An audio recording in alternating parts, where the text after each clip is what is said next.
Welcome to the Court of the Grange Diaries. I'm Capella from Ryan, British author and screenplay writer. This is part 2 of episode 3, trying to get that in the right order.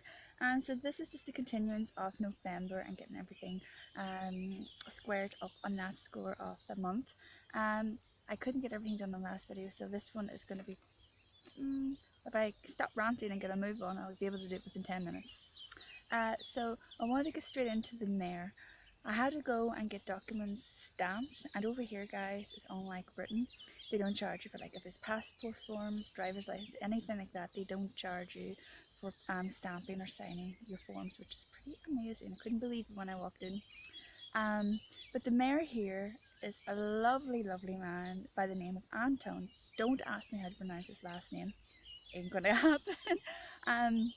He's a very, very sweet man, very, very charming, very flirty, very French, shall we say, and he absolutely fell in love with me when he first met me, and the second time as well. But Anne, this was quite bizarre, and I'm going to go into it quite in depth because it's quite bizarre. Anne is a very rude person, very crass, very uncouth in many ways. But the minute she walked into the mayor's office, it was like this totally different person. It was like she was flirting, she was like marking her territory with Anton, she was hugging everybody in a very over elaborate way that I'd never seen her before, and I had spent I was known her now for a couple of months by that time, and it was just the minute she walked through that door, it was just this total different characterization of who she actually was, and it was quite an overwhelming shock. But Anton really took to me, and it was like besotted, just staring at me, and it was so funny and it was so cute, honestly. And I'm like, okay, don't look me, just stare inside your head. But it was a funny situation anyway. Very, very charming guy. Offered to teach me French and everything. And Anne was not one bit pleased that he took to me so quickly, and he wanted to kiss me in the cheeks, and she was, oh, go on, kiss him in the cheeks, like it was like she honestly acted like it was her husband, that she was like peeing like a dog on her territory. When he wanted like to talk to me a little bit more, and we were kind of struggling, sorry, it's like a wasp there. We were trying to struggle with the language bar. He was trying to speak as much English as he could, I was trying to speak as much French as I could. She wasn't happy. She was like, oh, come on, let's go. And like went back into her total different or total normal self as far as she treats me and other people. So she had this switched on fake attitude of charm that she never possesses when she was speaking to the councillors at the mayor's office, and then with me again, just like that, I was at the bottom. I was being treated like dirt again because she wasn't happy. That's the mayor liked me so much, and he was such a lovely, lovely man, and he actually put a smile on my face that day and really made my day. But then within 6 days consecutively, 13 times, Anne had to bring up the mayor, even to my own husband, and in front of her husband. It was like, oh, Anne don't really like you because I introduced you to him.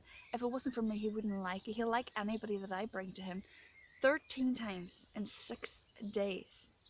To me, that was a little bit obsessive, a little bit over the top, and it was like, oh, he loves me, he's always loved me, they just love my sense of humour, the way we are, like, they just likes my personality. So it's not really you that he likes, it's just because I brought you to him that he likes you. But if I wasn't there, he wouldn't have taken to you, he wouldn't have liked you. And I was like, my husband was really shocked as well, because how could anybody say that? Like, and not only say that, think that, and then constantly repeat it, like regurgitated vomit, and saying it with such spite as well. That was another thing. So I had to go back a week later. It was a week later, yeah. I brought my husband with me, and Anne wasn't there this time, and I didn't even tell Anne that I went. Uh, and then of course Anton remembered me, and he was absolutely besotted again, and it was so embarrassing because he's like so flirtatious and so French and so romantic and so charming. And he was just lovely, but it turned into a bit of fun because he says to my husband, he goes, hey, and I said, that's my husband. He goes, your husband? And it was so funny. Even my husband Colin cracked up because he was like, this can't be your husband, this is not fair. But this is can't be your husband. And he goes, it's so not fair. And he was like, oh my God, it really hurts. And he was acting, just acting like real funny and full, not anything offensive, but it was just a comical situation. And Anne wasn't there, but he liked me just as much, if not more. And very disappointed and heartbroken that I was actually married. So it didn't have anything to do with Anne, I don't believe. Um, so there was that situation that she just harps and harps on and puts herself again on a pedestal and puts everybody down, because nobody ever is as great as Anne Cunningham Davis, or Anne Davis, or whatever you want to call her, or whatever she wants to call herself. Yes, so after that we're going into the Christmas preparations.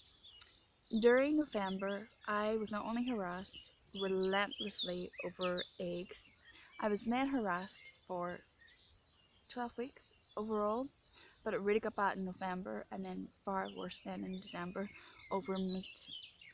She's like, I'm posh, I only eat quality meat, I will not eat anything that's cheap, it has to be a certain standard, like things have to be a certain price before I'll buy them. I'll only eat chicken if it costs like 20 or 30 euros. I won't eat like a 5 or 10 euro chicken, because there's everything in them that's going to kill you.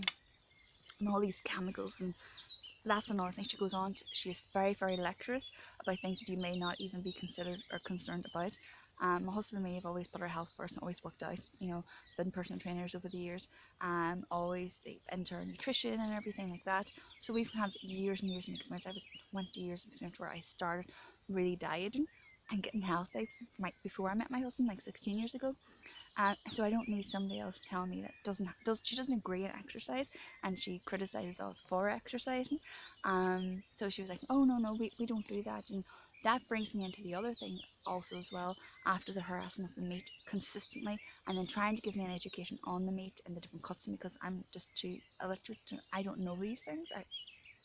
I needed to go to Anne Cunningham's school before I could learn different cuts of meat, even though I've been cooking for many years. The other thing was the yoga. I have been doing yoga since I was 16 years old. I used to teach yoga. She wanted me to teach yoga on the premises and then split the money. She didn't say this to me at first, she said this to my husband. So she was making all these business plans to make money and split the money 50-50. When I looked into it, because she never mentioned this to me, I thought, well, don't be making plans for me to do money or do any kind of work without talking to me, and you're making these plans with my husband, and then, oh, she can just do the yoga and we'll have half the money. When I looked into it in the French law, because it's a communal area, she doesn't have any right to charge, because we're already paying rent, we're already paying maintenance for gardening, so she doesn't have any right to charge anybody that brings another person on to make money on her property. Because she had said to me and Colin that anybody that comes on this property, she wants a cut out of whatever it is, what we're doing. That is actually, she has no right to do that, no legal standing to do that, and it's very criminal again as well. So going into my work, I'm an author and screenplay writer. I've started writing multiple books since we've been here. Part of my series is part of the movie as well, but also because of some of the antics that happened very early on with Joanne, with Barbara, or not Barbara, sorry, Anne. I started writing, keeping a diary, and now I've written up the first several 5 chapters. I will have it finished hopefully by the end of the summer. And I'm writing up an entire book on things that happened here, and it's going to be true life, but it's also going to be released as a novel, because I'm going to obviously fabricate a lot of it as well for entertainment purposes. So I've wrote that, and she was saying any book that I wrote on these premises, she wanted a royalty to. If there's anything she spoke to me about and felt that I didn't know, that she educated me on so graciously, and I wrote about it, she wants a royalty on it. So she was trying to lay claim to all of my work, as well as getting financial benefit out of it. So anybody that ever does that to any kind of author, be very, very careful, because she is livid when it comes to money.